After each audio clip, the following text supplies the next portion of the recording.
Aarhus Lufthavn, tidligere NATO-base, spædet inde bag pigtråd og hegn og forment alt offentlig adgang, men siden 1998 omdannet til civilområde, og alle de her militærinstallationer lige pludselig er offentligt tilgængelige. Jeg er på vej ind på noget, der ser underligt ud fra Krak.dk's luftfoto, sådan nogle prikker. Jeg var lige forbi i går, og jeg tror nok, det er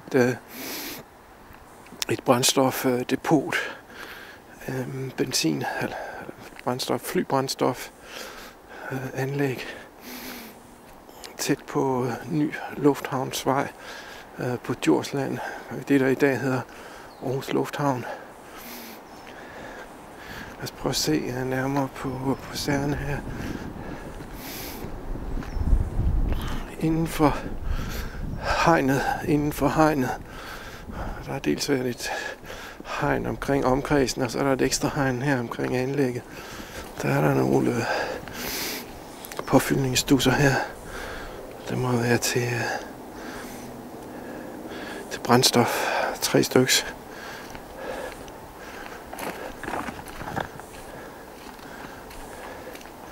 En pudsig udformning med sådan en stus her. Og så kommer der noget bunkeragtigt noget her med åbne døre.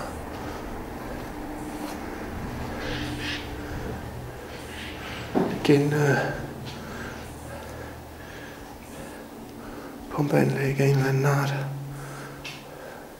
Store mængder har kunne komme igennem her.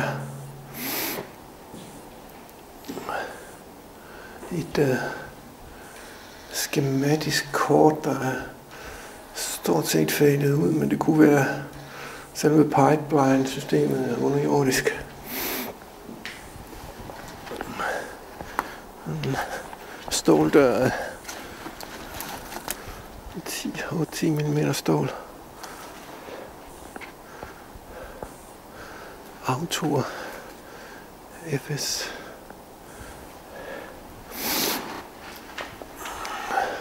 Det er noget, der kan vippes ud på et hængselsystem her.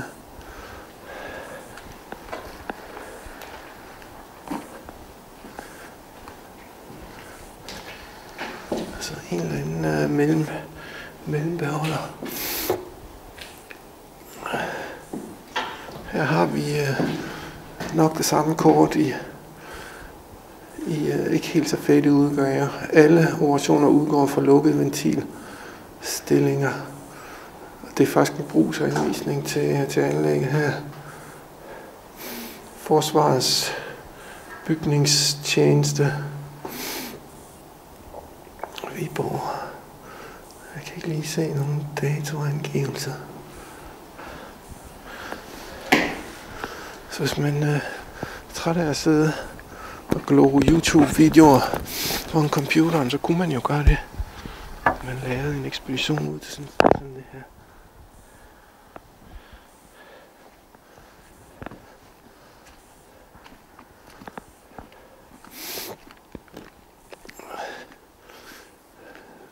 Det er jo for smelt til, at flyene har kunne komme ind her, så det må være tankbiler, der kommer ind og henter brændstof her, og så ud til flyene. En fuldstændig parallel station her, indrettet på cirka samme måde.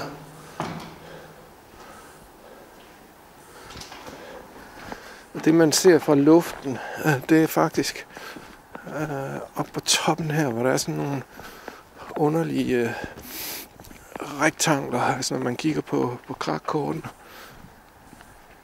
En tilvokset trappe her. Så blev det lukket ned i 98. Se, det er det, man ser fra luften, som ligner nærmest nogle grave eller et eller andet, men må ikke det er adgangslemme til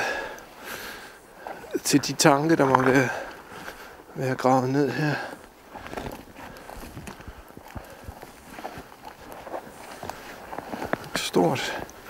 Stort anlæg.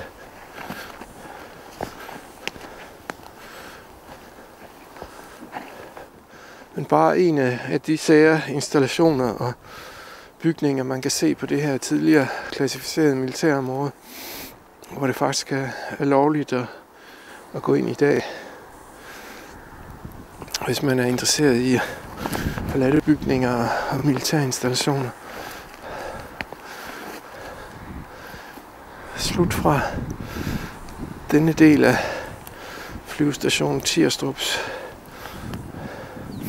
forladte militære anlæg, en tankstation.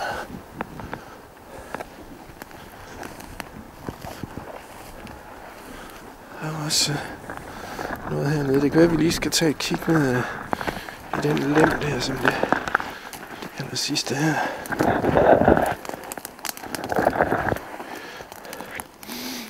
Der er en hane der. Hvad er det for?